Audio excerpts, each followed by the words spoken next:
जो आनंद का समुद्र है, जो सुख की मूर्तिमान निधि है, जो समस्त प्राणियों को विश्राम देने वाला है, वही राम है। इसका अभिप्राय यह है कि एक यात्रा पथ वह है जिसमें चलकर व्यक्ति श्री राम से मिलकर रामत्व को प्राप्त कर लेता है। राम धाम का अर्थ है राम से एकत्व प्राप्त कर लेना। और दूसरी यात्रा वह है जिस यात्रा में आज कहते हैं प्रारंभ में यात्री मनुष्य के रूप में रहता है और उस पथ पर चलते चलते वो यात्री जो मनुष्य है वो राक्षस बन जाता है। राक्षस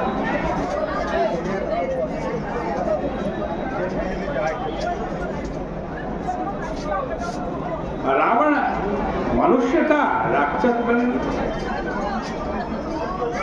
इसमें कोई संदेह नहीं। इन दोनों मार्ग की तुलना करके गोस्वामी जी मानव संकेत देना चाहते हैं कि हम चाहे तो प्रथम मार्ग को स्वीकार करके रामत्व की दिशा में बढ़े या फिर मनुष्य से रावणत्व की दिशा में बढ़े, राक्षसत्व की दिशा में बढ़े।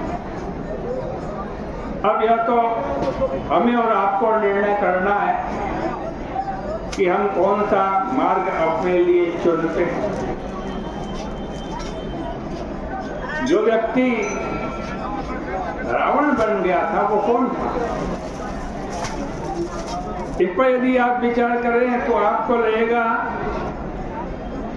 कि जो व्यक्ति जीवन पथ से भटक गया है वही रावण बन गया है और वह कोई साधारण व्यक्ति नहीं है, क्योंकि प्रताप भानु अपने सद्गुणों की दृष्टि से, अपने चरित्र की दृष्टि से महान था।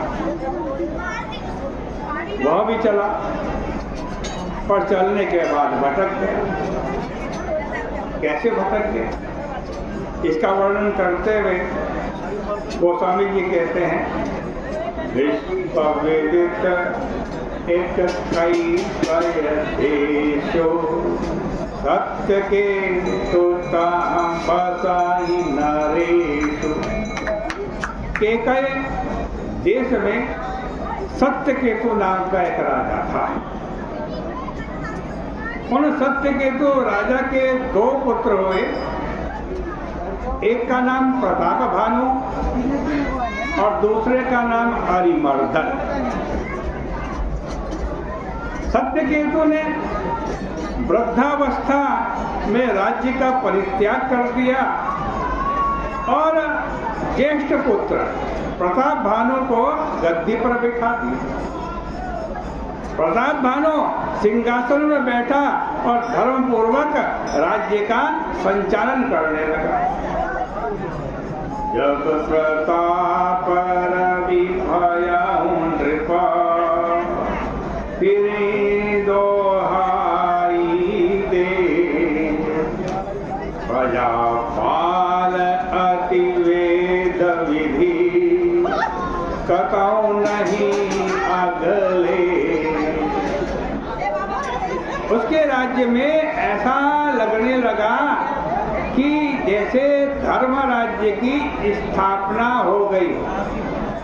प्रताप भानु इतना धार्मिक राजा, इतना महान चरित्र वाला व्यक्ति था, परंतु जब यह कहा जाता कि आगे चलकर यही प्रताप भानु रावण बन गया तो बड़ी निराशा होती। किंतु उस प्रसंग को अगर ध्यान से पढ़ें तो एक ऐसा अनोखा संकेत सूत्र दिया गया है कि संसार में आज जो पक्षी दिखाई देते हैं उसमें कौवे और हंस अलग अलग दिखाई देते हैं। कौवा अलग, हंस अलग। उनमें परिवर्तन करने का कोई उपाय नहीं है, क्योंकि कौवा कौवा ही रहेगा और हंस हंस ही रहेगा। लेकिन मनुष्य के जीवन की यह विलक्षणता है कि उसमें परिवर्तन होता है। प्रताप भानु के जीवन में जब परिवर्तन हुआ तो उसको देखकर सब लोगों ने ब्रह्मा को दोष देते हुए यही कहा कि ब्रह्मा ने हंस का निर्माण करते करते अचानक कौवे का निर्माण कैसे कर दिया। विरचत हंस कागकीयजे, परंतु ऐसा क्यों हो गया? हंस कौवा क्यों बन गया? मनुष्य राक्षस क्यों बन गया? प्रताप भानु राक्षस क्यों बन गया? तो उसका जो चित्र गोस्वामी जी ने प्रस्तुत किया उसका भी सूत्र यही है कि प्रताप भानु मार्ग से भटक गया। भगवान श्री राघवेंद्र ने मार्ग के संबंध में जिज्ञासा कहा और किससे की, यह बड़े महत्व की बात है। भगवान श्री राम के समक्ष चित्रकूट यात्रा का प्रश्न है और चित्रकूट जो है वह विंध्याचल का एक अंग है और प्रताप भानु के जीवन की जो यात्रा थी वह भी विंध्याचल की ही यात्रा थी। इस प्रकार दोनों की यात्राएं विंध्याचल की हैं। रामायण में वर्णन आता है कि सारे संसार पर अधिकार करने के पश्चात प्रताप भानु के वन में एक दिन विंध्याचल की यात्रा का संकल्प जागृत हुआ। विंध्याचल पर्वत में तथा उसके आसपास सघन वन है। गोस्वामी जी कहते हैं विंध्याचल गंभीर वन गया। प्रताप भानु जो था वह विंध्याचल के गंभीर वन में गया और यहाँ पर भगवान श्री राम की यात्रा भी विंध्याचल की ओर है अतः चित्रकूट भी वन है। पर इसमें सांकेतिक अर्थ पर आप जरा विचार कीजिए। इतिहास और भूगोल की एक दृष्टि यह है कि इतिहास में काल को बड़ा महत्व दिया जाता है और भूगोल में काल को नहीं, स्थान को ज्यादा महत्व दिया जाता है।